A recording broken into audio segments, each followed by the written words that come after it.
Welcome to my channel. DIY mechanic.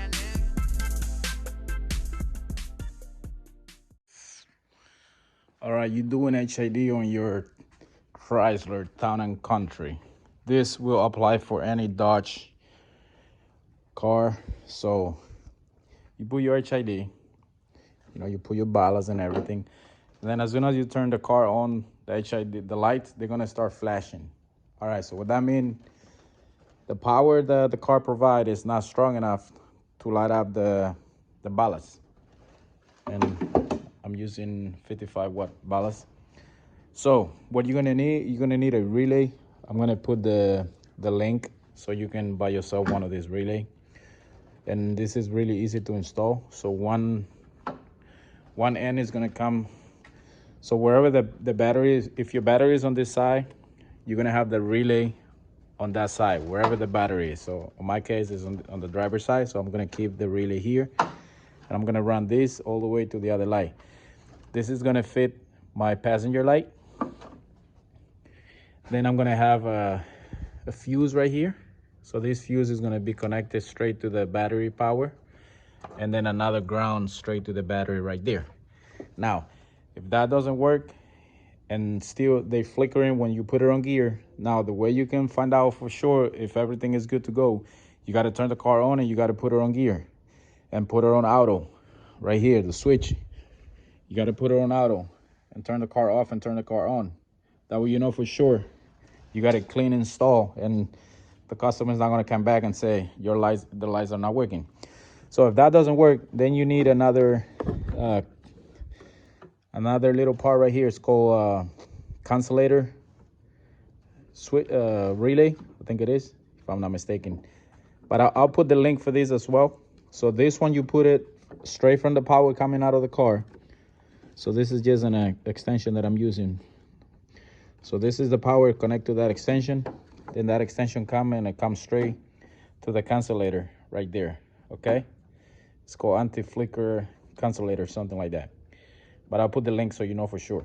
All right, so you're gonna put that straight to your relay power, and then your power is gonna have another lid. It's gonna come out and it's gonna fit your HID on this side. So none of the ballast is gonna be connected straight to the car.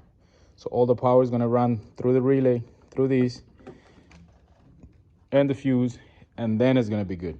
So now I'll test everything and I'll show you that it's working. So I'm gonna keep it on auto. I'm gonna turn the car on. As soon as I turn it on, the light comes on. I'm gonna put it on gear. So I know for sure the lights, they're not gonna start flickering or blinking. If they start blinking, then you know for sure you're gonna need all that stuff. All right, I hope this video helped you, and like always, please subscribe, like, and share, and I'll see you in the next one. Any question that you have about HID, just let me know. I've been doing this for many years, so I know the tricks on how to make them work on any car. Just let me know what car you're working on, and I'll let you know what you need. All right, see you.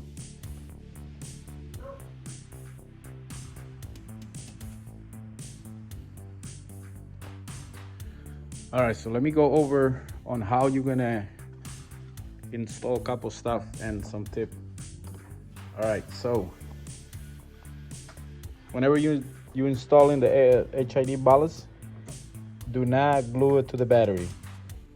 Keep it away as possible. Like, this distance is fine, but do not attach it to the actual battery. Your HID is gonna have a problem on this side. You're either gonna burn your ballast or burn your bulb within 3-4 months. So do not glue your ballast to your battery. Keep it away. Another thing is this relay, you gotta put a zip tie on it or screw it somewhere that it need to be standing up like that. If you put it upside down or sideways, water moisture is gonna drip down the wire and it's gonna burn it, and your HID is gonna stop working. So make sure you tack all your wire, keep it away from the fan, from the heat, and put some zip tie on it. The ballast is always good to get have it like freestand because they actually get hot. So you don't wanna glue it to a plastic surface. So just keep it freestand like that, like I did. You can either put a screw right here, self tap it, or zip tie, and that's it. Everything is already installed, so we're good to go. Yes, see you in the next one.